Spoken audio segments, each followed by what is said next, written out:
Hey, feeling good, like I should.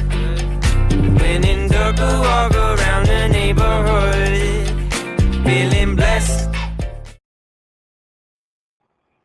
All right, let's take a look at homework for 6.1.2, problems 12 through 17. It says, on graph paper, draw a coordinate graph with x and y axes. Graph shapes A, B, and C as described below. Okay, so problems 12 and 13 sort of go together. So let's go ahead and do one at a time. It says shape A is going to be a triangle with vertices at 1, 1, 3, 3, and 2, 4. So here's 1, 1, 3, 3, and 2, 4. So we plot those points and we connect the dots. That's what your triangle for shape A should look like. For B, it's a square with vertices at 2, -1, 4, -1, 2, -3, and 4, -3. Here's B, where each vertex that's at 2, -1, that's 4, -1. This is 4, -3, that's 2, -3. There is shape B, a square. And shape C is a rectangle. Its vertices, I have 4 of them, is at -3, 1. Here is -3, 1, -3, 4, -1, 4, and -1, +1. And on the same grid you used for this problem, translate triangle A 4 units to the right and 3 units up to form triangle D. So this is essentially us saying, let me actually come up here and show this, where you're going to take X is going to increase by 4, right? Because it's going to go 4 units to the right. And Y is going to increase by 3 because it's going to go up 3 units. Y plus 3. If I apply this to every one of these ordered pairs, then shape D, this is going to become 5, 4. That's a horrible parentheses there. Let's get that looking a little nicer there. Okay. And then this point is going to be 7, 6. And this point here is going to be 6, 7. So let's verify that that's what happens. This point is going to go 4 units to the right, 1, 2, 3, 4, and 3 units up, 1, 2, 3. This point here is at 5, 4, right? 1, 2, 3, 4, 5. That's it. This point right there. This point is started off as 3, 3. So we're going to go 1, 2, 3, 4, 1, 2, 3. This point here is where X is equal to 7 and Y is equal to 6. That's the point right there. And this is the last point that goes 1, 2, 3, 4, 1, 2, 3. So this point here is at 6, and then Y is equal to 7. Okay, so you can either use the coordinate notation to find your new ordered pairs by applying, adding 4 to every X coordinate and adding 3 to every Y coordinate, then plotting your new points and then connecting the dots. Or you could just take every one of the points on the graph and follow the directions. For every point, you go 4 units to the right and 3 units up, and then once you've plotted it, then identify what the points are. It really doesn't matter which direction you go in, but it's nice to know that you can figure out the coordinates using coordinate notation without actually having to see the graph. All right, graph each equation below on the same set of axes and label the point of intersection. All right, so this particular one has a y-intercept of 3, so we'll find that y-intercept. This one has a y-intercept of 1, so there's that y-intercept.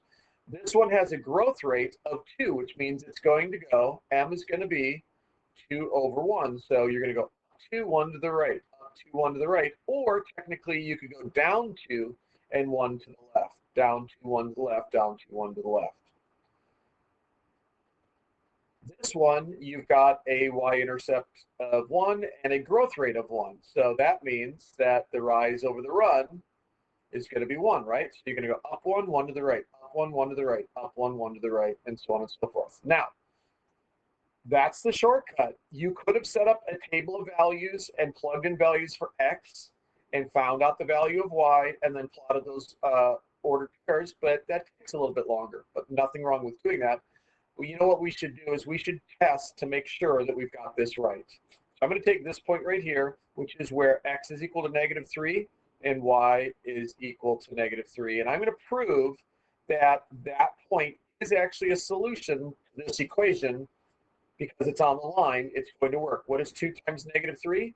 That is -6, and -6 plus 3 is equal to -3. So when x was equal to -3, y was equal to -3, that proves our line is in the right location for that rule. Doing the same thing here, let's take this point here, which is 3, 4. So when x is equal to 3, 3 plus 1 is 4, right? That proves that that one works. So now what does our intersection point appear to be? It appears to be at -2, -1. 2 times -2 is -4, and -4 plus 3 is equal to -1. So yes, this is a solution to that rule. It should also be a solution to this rule. -2 plus 1, is that equal to -1? Yes, it is. So this is, in fact, the only point that is on both lines.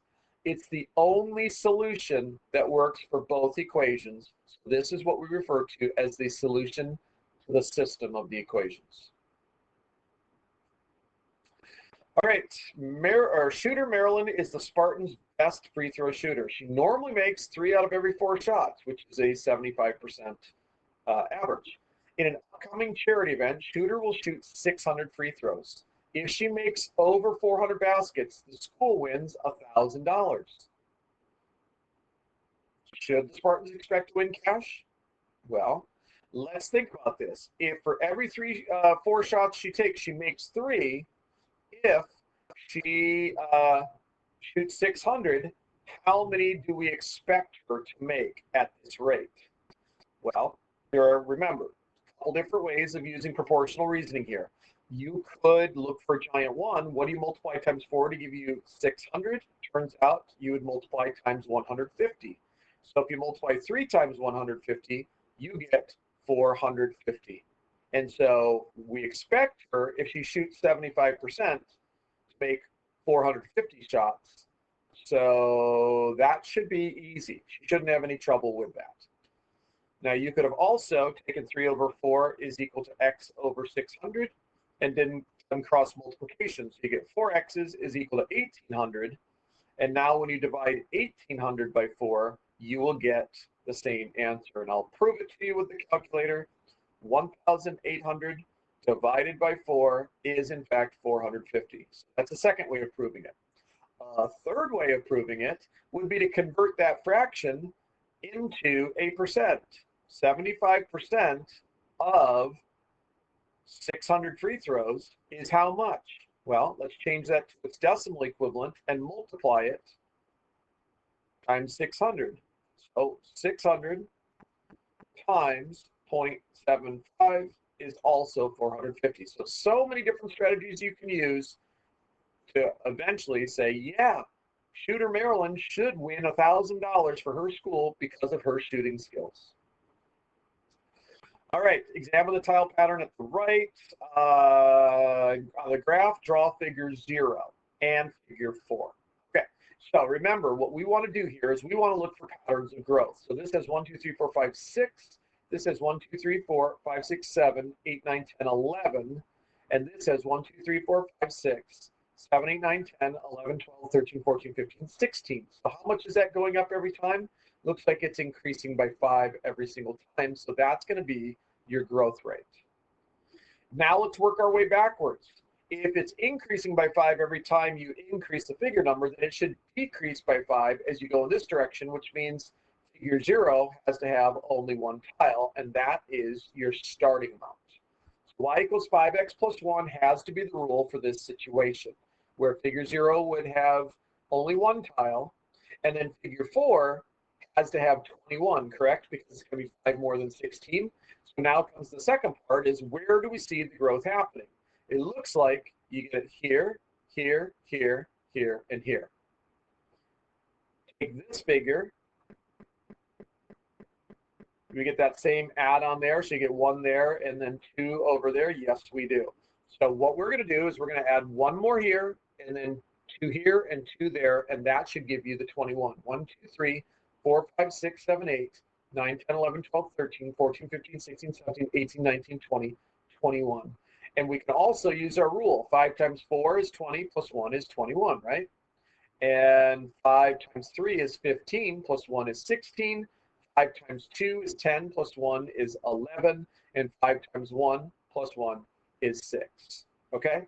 So we know the rule is correct. These appear to be the patterns of growth. Now, how many tiles will figure 10 have? Well, that's got to have 50 plus 1, right? So that would have 51 tiles. And now our last problem. Frank weighs 160 pounds and is on a diet to gain 2 pounds a week so that he can make the football team. So sometimes we think of diet as losing weight, but healthy diet can build strength and muscle as well. So he wants to build muscle so he can play football. John, on the other hand, he weighs 208 pounds and he wants to lose weight. He's on the wrestling team, and I don't know if you guys know much about wrestling, but a lot of times wrestlers, they'll build up their strength and they'll weigh heavier than they're supposed to weigh. Like if someone is supposed to be in the 198 weight class, if they weigh 208 pounds, they're not allowed to wrestle at that weight because that's an unfair advantage to everybody else. So what they do is they starve themselves for 2 or 3 days before a wrestling match. And then after they do the weigh-in, they go to McDonald's and they'll eat 3 Big Macs. They're famished. And so they'll eat. They've already weighed in. So it doesn't matter if they gain any of that weight back. They go and they eat, and then they go and they wrestle. And this is super unhealthy, but that's what wrestlers do. I used to know quite a few wrestlers back when I was in high school, and that was a pretty common thing. Okay, so if Frank and John can meet these goals with their diets, when will they weigh the same amount, and how much will each of them weigh? Okay, so this is another one of those system of equation types of problems where we're not always going to get a nice round number in these situations, so let's use our calculator. And so we have to remember how we figure out our rules. Y for Frank is going to be equal to 2 pounds per week that he gains plus the 160 that he already weighs. And John, he is going to lose 3 pounds every single week, and he starts out at 208. So if y is equal to this and y is equal to that, then this has to equal that. So we will add 3 x's to each side to cancel those out, and we will subtract 160 from each side to cancel that out, and you're left with 5 x's is equal to 48, and then 48 divided by 5 will give you the number of weeks. So x is going to be 9.6 weeks. So you might have said between 9 and 10 weeks. That would be a fair thing to say, but if you wanted the exact decimal answer, you can have a decimal answer of 9.6 weeks. So how do we figure out how much they will weigh? Well, I'm going to put 9.6 here, and I'm going to put it here and verify that both of them give you the same answer. So 2 times 9.6 is 19.2 plus 160 gives us 179.2. So yes, that verifies the first one. Now let's do the other one. Now let's take 3 times